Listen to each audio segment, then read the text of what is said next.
мною принято решение о проведении специальной военной операции. Ее цель – защита людей, которые на протяжении 8 лет... Ебало завали, блядь. Надо, блядь, спокойно сейчас быть.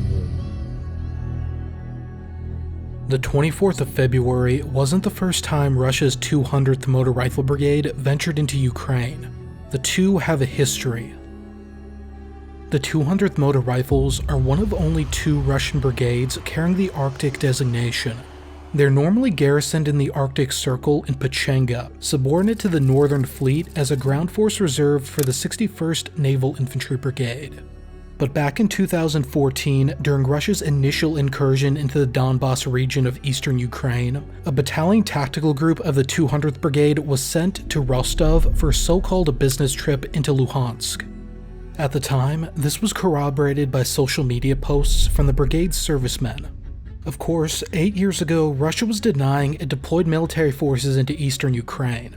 To maintain plausible deniability, the brigade painted over their original white tactical markers with new yellow markers, as well as slogans referencing the Great Patriotic War and separatist groups in Ukraine.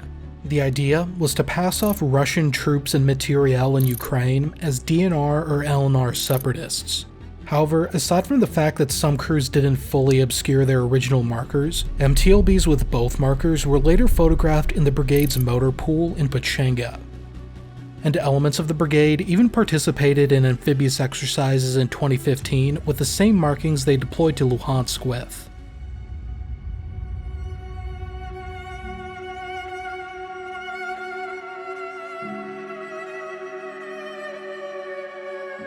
It was only late January when the brigade received orders to move from their Arctic station for exercises near Kursk. At least two of the brigade's battalion tactical groups gathered on the snow-covered fields near Pechenga and on January 25th began boarding trains at Luostari. We can tell it was at least two BTGs based on the unique tactical numbers documented later in the march. Multiple batches of equipment were lifted over a few days. The brigade's 2,000-kilometer movement from their Arctic garrison to Kursk was well documented by Russian civilians, mainly on TikTok.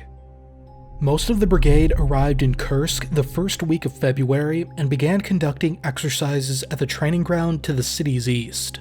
After arriving, the troops painted over their original white tactical markers like they'd done in 2014, replacing them with yellow numbers and a yellow star. They also donned a white bordered Z, which they shared with all other units on the Kharkiv axis. After about 20 days of maneuvers and less than a week before the invasion, the unit was informed that they would be completing their exercises near the city of Belgorod, about 70 kilometers from the city of Kharkiv. So around February 19th, they set off on a road march towards the north of Rakitna, which was heavily documented by passers-by.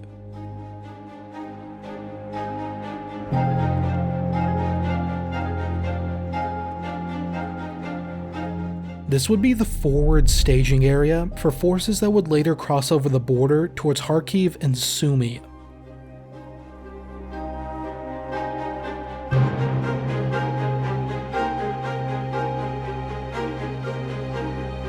Some of the first images that came out of Russia's invasion were of troopers of the 200th Motor Rifle Brigade setting up a roadblock northeast of Kharkiv.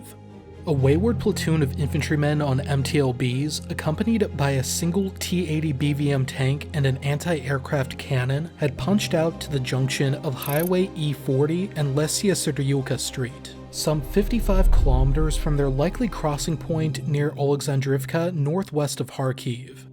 This was a surreal moment. Russian troops operating brazenly just outside of a Ukrainian city of 1.4 million. But this roadblock was isolated. Just hours later, they were completely destroyed by a Ukrainian BTR unit. Also on the first day, part of one of the brigade's BM-21 Grad batteries, comprising a little under 1/3 of its rocket artillery, was ambushed on the march near Kharkiv, leading to the destruction or abandonment of 5 vehicles. More of the 200th's Grads would be lost over the coming days, and Lieutenant Colonel Dinar Kamatov, commander of the brigade's rocket artillery battalion, was lost. The last week of February would be rough going for the 200th Brigade. On February 28th, a battalion of the Ukrainian 93rd Mechanized Brigade attacked at least one of the 200th BTGs northwest of Kharkiv. They advanced from the direction of Okhtyrka in the Sumy Oblast. Following Russia's full-scale invasion, the 93rd integrated, captured T-80 main battle tanks from the 200th Brigade and 4th Guards Tank Division, and later participated in Ukraine's September counteroffensive north of Izium. Territorial defense units also hit the 200th around this time frame. Publicly available losses seem to be centered around the Derhachi area northwest of Kharkiv. However, while battered, Ukrainian claims that the brigade was completely annihilated appear to be exaggerations. In March, the Ukrainian government said to have left only 3 survivors out of 648 men in the Arctic Brigade. Later claims state the Ukrainians took out the whole brigade, some 1,500 men, but the visual evidence of losses doesn't support this.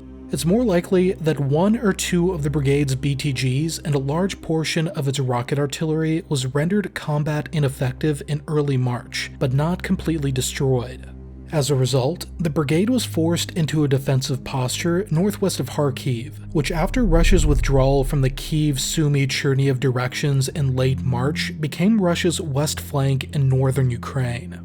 Around this time, the Russians released newer footage of the 200th Brigade troopers manning prepared fighting positions, lending credence to the units still existing to some capacity.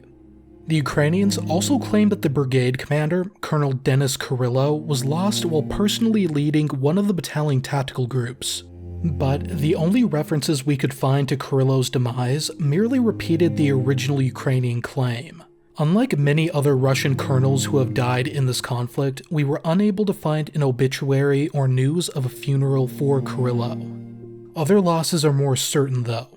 On March 20th, the governor of Murmansk announced the death of this man, Leonid Belyakov, a member of the 200th Brigade. Also among the dead is Senior Lieutenant Dmitry Kuznetsov, a senior technical officer for one of the brigade's tank companies, lost on March 2nd. As was Senior Lieutenant Maxim Bilyanchek, the commander of one of the brigade's reconnaissance companies. And Chief Petty Officer Alexei Ostashov of the Komi Republic likely lost around May. Some social media groups related to the 200th Brigade locked down discussion about Ukraine entirely, but there were some hints at the time that some Russians were growing suspicious of the few reported deaths. Eternal memory to the heroes. The death toll is much more than the information given on the internet. They are all heroes regardless of rank. Why does Tatarstan allow Moscow to kill its sons? The 200th Brigade was once seen as somewhat prestigious, with specialized equipment suited to Arctic conditions, new T-80 BVM tanks, and a support mission for the elite naval infantry.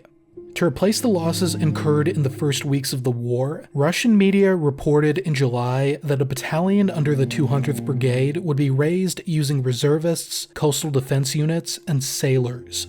They were given an array of more modern equipment for their photo op, including AK-12s and optics. But it's unclear what, if any effect, these backup troops have had on the 200th's operations.